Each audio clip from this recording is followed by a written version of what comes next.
ನಮಸ್ಕಾರ ಸ್ನೇಹಿತರೆ, ನಮ್ಮ ಚಾನಲ್ಗೆ ಸ್ವಾಗತ. ಇಂದು ಒಂದು ದುಃಖದ ದಿನ.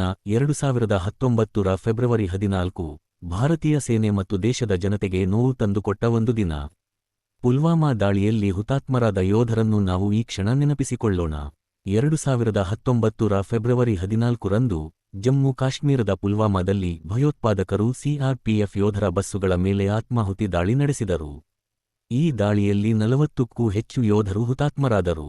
ಭಯೋತ್ಪಾದಕರ ಈ ಕೃತ್ಯವು ದೇಶದ ಹೃದಯವನ್ನು ತೊಡೆದಿತು ಮತ್ತು ಸಕಲ ಭಾರತೀಯರ ಮನಸ್ಸಿನಲ್ಲಿ ನೋವನ್ನು ಮೂಡಿಸಿತು.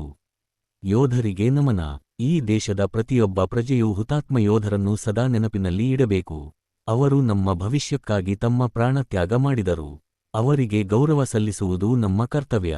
ಈ ವಿಡಿಯೋ ನಿಮಗೆ ಇಷ್ಟವಾದರೆ ಲೈಕ್ ಮಾಡಿ, ಶೇರ್ ಮಾಡಿ ಮತ್ತು ನಮ್ಮ ಚಾನಲ್ಗೆ ಸಬ್ಸ್ಕ್ರೈಬ್ ಮಾಡಿ. ಹುತಾತ್ಮ ಯೋಧರಿಗೆ ಶ್ರದ್ಧಾಂಜಲಿ. ಜೈ ಹಿಂದ್.